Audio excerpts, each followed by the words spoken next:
Oi, Rondônia! Olha só nós aqui, 20 anos no ar.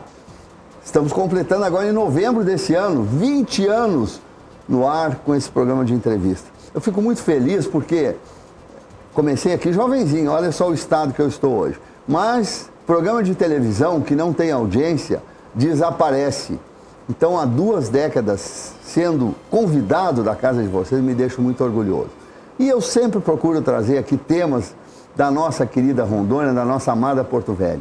Hoje eu trago um convidado muito especial, uma pessoa que eu respeito muito, é um trabalhador inveterado, é um cara que não para nunca. Secretário da Endur, Tiago Tesari. Obrigado por ter aceito o convite para vir conosco. Obrigado, Sérgio. É um prazer estar com todos, é um prazer estar entrando junto com você na casa das pessoas e estar aqui. A gente tenta marcar esse momento há algum tempo e não consegue. Verdade. Agora estou aqui à sua disposição para falar da Endur e falar de Porto Velho. Vamos começar lá para trás, secretário. Como é que o senhor encontrou a Endur e como é que a Endur está hoje? Bem, a Endur, ela tem... Nós vamos completar daqui a alguns meses 40 anos de história, né? Então, nesse processo de construção de 40 anos, nós tivemos altos, baixos, vários momentos. Como é que o senhor conseguiu, nesse período tão curto, transformar Porto Velho numa cidade iluminada? Olha, tudo é uma questão de gestão. Eu gosto de falar o seguinte: a empresa já estava lá, as pessoas já estavam lá e grande parte dos insumos já estavam lá. Agora, o que a gente precisa é estabelecer um programa. O programa de governo do prefeito Hildon Chaves para a iluminação pública era muito audacioso. O prefeito Hildon Chaves assumiu, Porto Velho tinha 32 mil pontos de iluminação, algo em torno de 70% deles apenas acesos. Todas as lâmpadas amarelas que você ainda vê na rua. Hoje nós temos 54 mil pontos de iluminação e já chegamos a alguns momentos a estar acima de 92% ou 93% deles acesos. E hoje, devido ao inverno e devido a problema de relacionamento com a concessionária de energia, estamos na casa dos 85%. Mas estamos trabalhando muito para manter esse nível alto. Além disso, houve um processo muito grande de investimento, né? O prefeito Hildon Chaves comprou 6 caminhões novos, investiu em toda a parte logística da empresa, em toda a parte de insumo, de tecnologia, e hoje nós avançamos. Houve tempo, e não faz tanto tempo, que a gente tinha vergonha de chegar em Porto Velho à noite. Parecia uma cidade abandonada, uma cidade sem vida, e agora as coisas mudaram muito. Como é que se chegou a isso? Bem, foi um trabalho diário. A gente estabeleceu como meta na Endur o seguinte: todo dia a cidade precisa dormir mais iluminada do que ela acordou, né? Então, nós aprovamos, graças à Câmara de Vereadores e a uma determinação pessoal do prefeito Hildon Chaves, um plano de carreira que fez justiça salarial aos nossos servidores, né? Nós aprovamos acordos coletivos que permitem que esses servidores trabalhem, façam um serviço adicional para a empresa, com os novos equipamentos, com os novos caminhões, com os novos insumos, com as novas tecnologias aplicadas, com a troca da lâmpada amarela, vapor de sódio, pela branca, vapor metálico, e em alguns lugares da cidade pela lâmpada de LED, a gente também tem conseguido aumentar o tempo em que uma lâmpada, em que um ponto de iluminação deixa de dar problema. Isso permite que a gente amplie a cobertura nesses outros pontos. É importante destacar: a Endur não tinha, antes da gestão do prefeito Hildon Chaves, antes da nossa gestão, know-how em expansão de rede, ou seja, ela não tinha capacidade de expandir rede, não tinha o know-how em fazer posteamento, e esse know-how foi um know-how que a gente desenvolveu dentro da gestão do prefeito Hildon Chaves, e é com ele que a gente expandiu muito a nossa cobertura de iluminação. Bom, esse trabalho todo também teve uma parceria com o DENIT, não foi isso? Sim. A gente só conseguiu... É importante a gente fazer um registro histórico disso.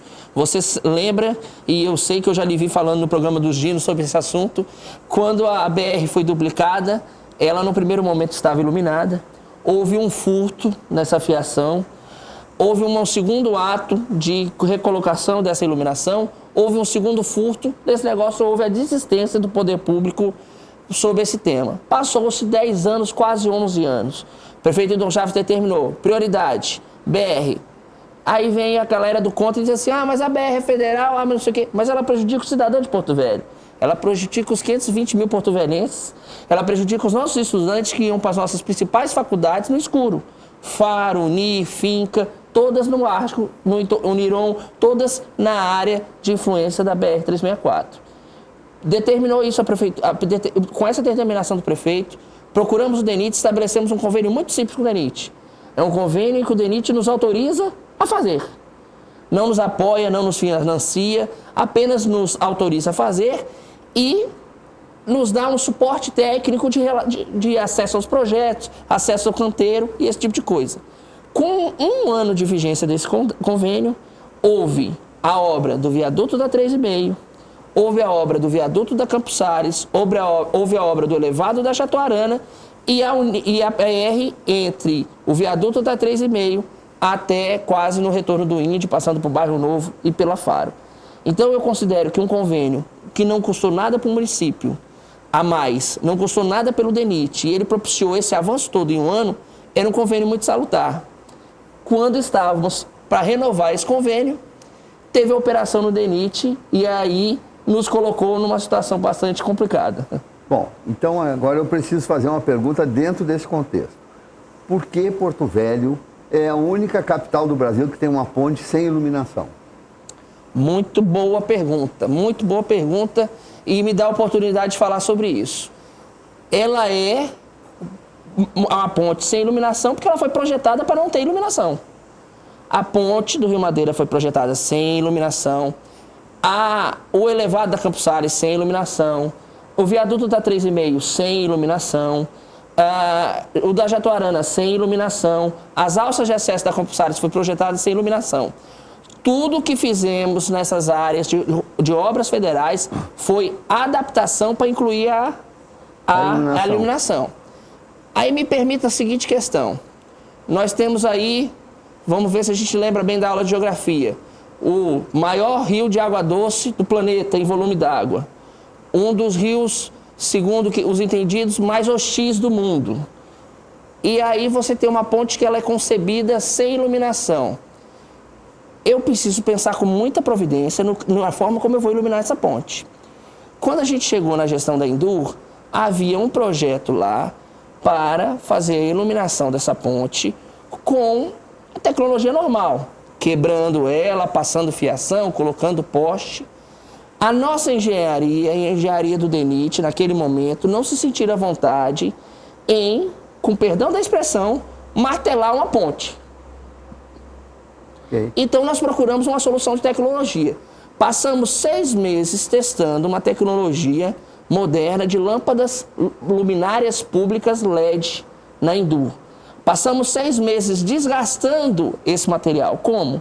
Sol, chuva, quente, frio, fazendo todas as condições e licitamos agora e está já em transporte para o Brasil, inclusive o coronavírus deu uma atrasada nisso, em transporte para o Brasil essas luminárias LED solar que não necessitam de fio e que não necessitam de grandes obras civis dentro da ponte.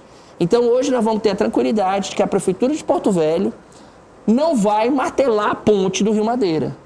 Entendeu? Então foi uma solução de engenharia para evitar esse processo de desgaste daquela estrutura, a gente realizar. Ah, mas Thiago, ninguém vai derrubar a ponte. Ninguém está falando que vai derrubar a ponte. Nós estamos falando o seguinte, ninguém ia gostar de ver a Prefeitura de Porto Velho martelando aquela ponte.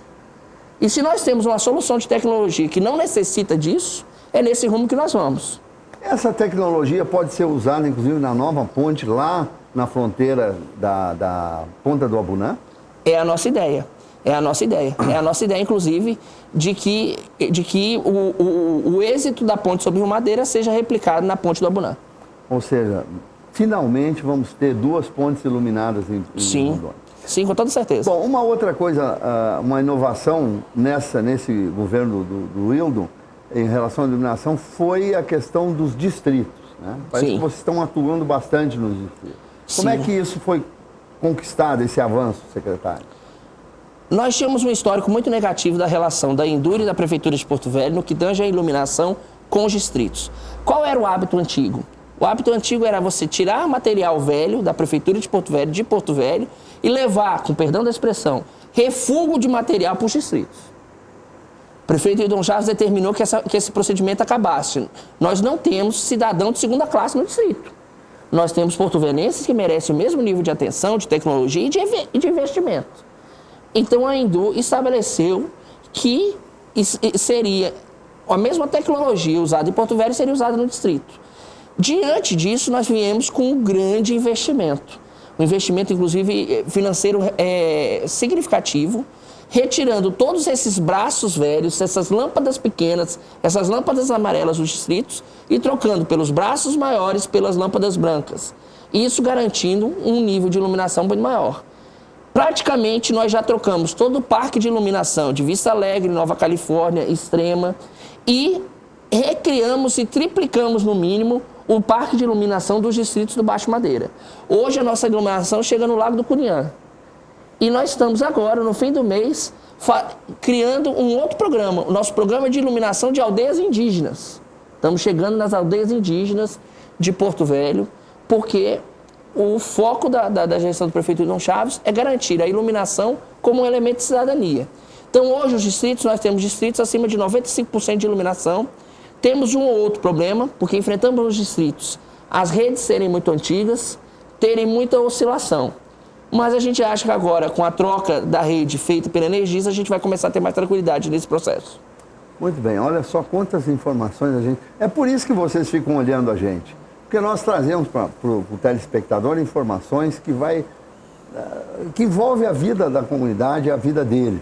A iluminação pública é um avanço que nós tivemos. É importante destacar isso, porque Porto Velho melhorou muito nesse quesito. Tomara que tivesse melhorado em muitas outras coisas. Nós vamos a um breve intervalo. No segundo bloco, nós vamos falar sobre espaço alternativo, nós vamos falar sobre ônibus, nós vamos falar sobre futuro e vamos perguntar ao Tiago se a iluminação pública ilumina uma carreira política para ele. Vamos lá e voltamos já.